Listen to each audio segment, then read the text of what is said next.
Good morning, children. It's Monday, 18th May 2020.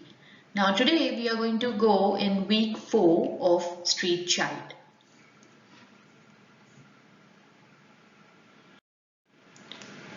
Now, as usual, the resources that you will need for your lesson are a pen and a sheet of paper. So, I'm going to pause the slide so that you can get your pen and paper.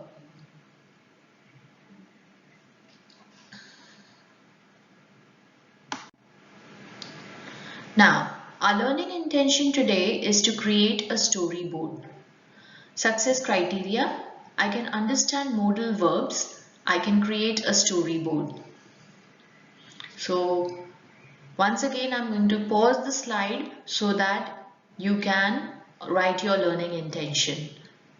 I hope everybody is enjoying the story so far. We've got about 2 more weeks left of the story. And by that time, the story will finish within 2 weeks. And I think most of you have got lots of feedback that most of the children are really enjoying the story. Chapter 13. The Lily. Jim didn't dare ask where he was going or whether he would be coming back, or if he could just run back to the cottage to say goodbye to Rosie. He was quite sure that Grandpa would tell her nothing. He imagined her hurrying out to him in the morning with a mug of tea and a chunk of her solid bread, trying the locked door, calling out to him. He imagined Shrimps swinging his bootlaces over his head, dancing in the streets without him waiting. He hung back, wanting to dodge into the shadows and run off, but as if he could read his thoughts, Grimy Nick swung out his arm and grabbed him by the collar.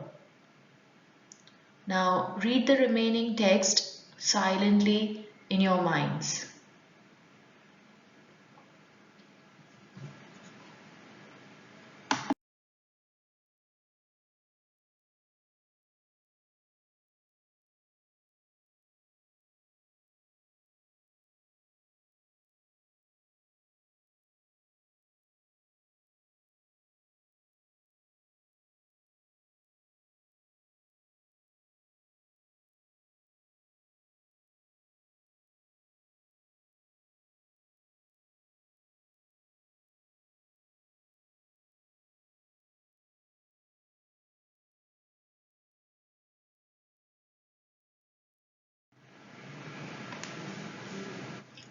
Okay, now the guided reading questions. How do the verbs used to describe Jim's dancing and skipping in the previous chapter differ to the verbs used to describe Jim's movements during his new work with Nick? What is the name of Grimy Nick's dog? How do we know that Jim is thirsty and hungry? How do you think the author wants us to feel about Grimy Nick? What devices does she employ to do this? What do you think is going to happen next in the story? So I'm going to pause the slide once again. Write down your answers before you go on the next slide to actually see the answers.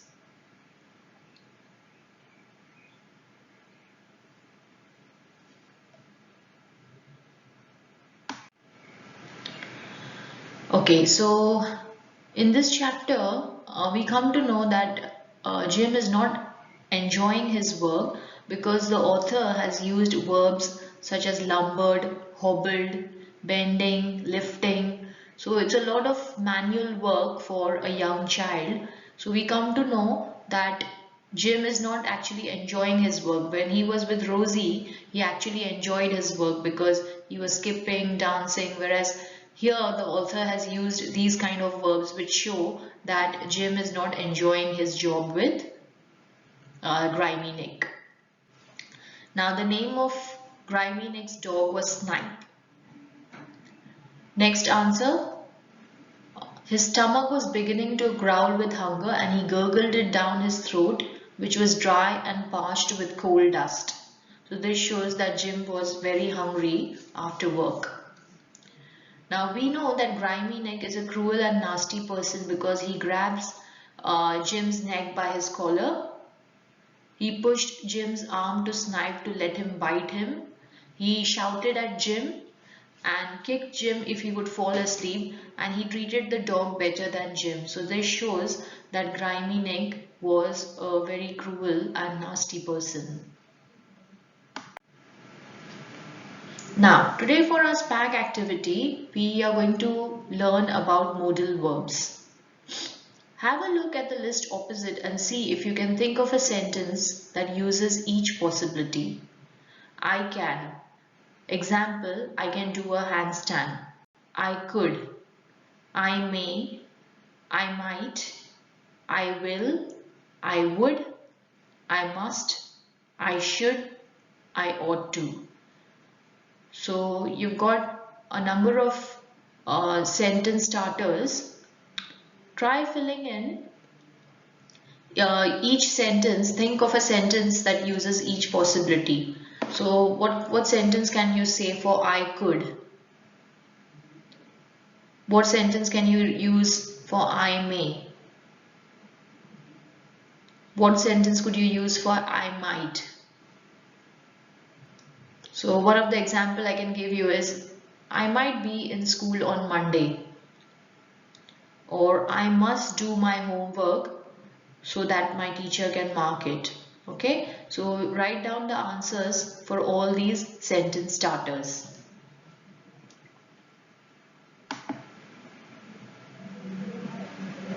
Okay, now I know that you don't have a whiteboard. You can write it on your sheet of paper.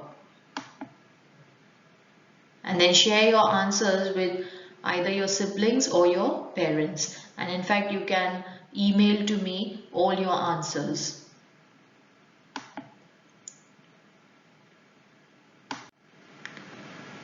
Okay, the words on the previous page are known as modal verbs. Modal verbs work with another verb to describe how likely things are to happen or to what degree of certainty something is known. One day he might be king. So might be is the modal verb. Okay, so it shows how likely things are going to happen or to what degree of certainty something is known. Okay, so we know that one day Prince Charles might be king. Okay, so the infinitive of the verb to be and the modal verb is might. Because the modal verb is not the main verb in the sentence, it is sometimes called just the modal or the auxiliary verb. Now, modal verbs. Can you see any way to organize these modal verbs into smaller groups that have something in common? Okay, so you've got a variety of modal verbs. Can you organize them into small groups? So you have might, could, may, will, would, must, should, ought to, and can.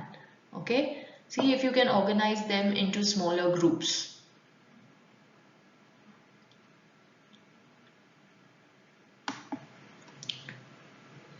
Okay, talk to a partner to help you decide and discuss why you're putting some words together. So you can talk to your parents about why are you putting certain words together. So I might put must and ought to together. Okay, or I might put must or should together. Okay, we must do our homework. We should do our homework. Okay, so they fall under the same criteria. So I might put must and should together.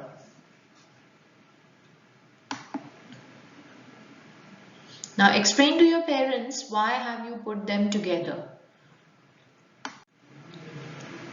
How did you get on?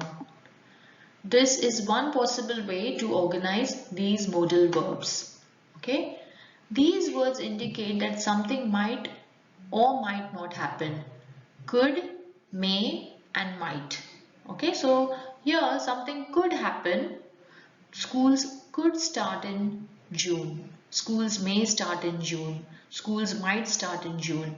So it might happen because it's on the news. Okay, now these words indicate that something needs to happen but still might not. Okay, would, should and ought to. These words indicate a degree of certainty that something will happen. Okay, I will be going to school on Monday. Okay, I must be going to school on Monday. Okay, so Mrs. Merchant is going to be in school on Monday. Okay, did you find any others? You can also make modal verbs negative.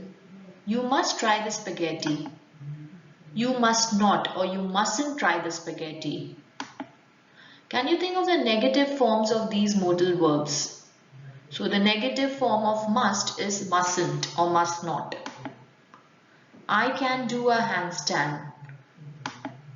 I cannot, I can't do a handstand. We could have an ice cream. We could not or couldn't have an ice cream. It may be sunny tomorrow.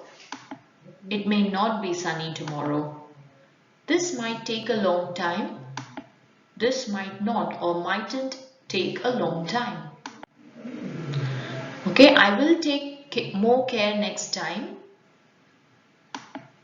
I will not take more care next time. Okay, read through the next ones in your mind.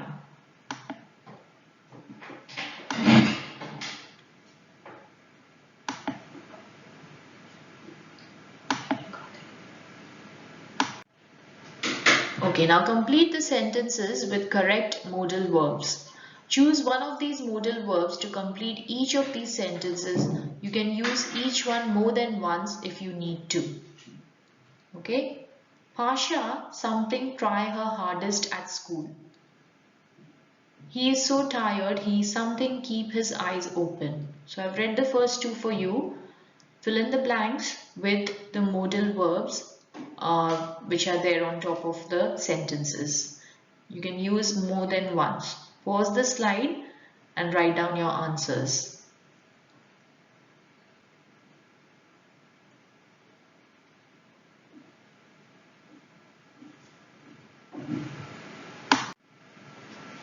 Now the answers are,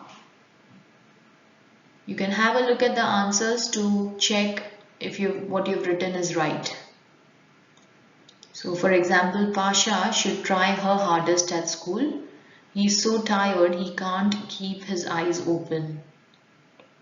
Tom is a great footballer. He can even play in goal. Okay, have a look at the remaining answers.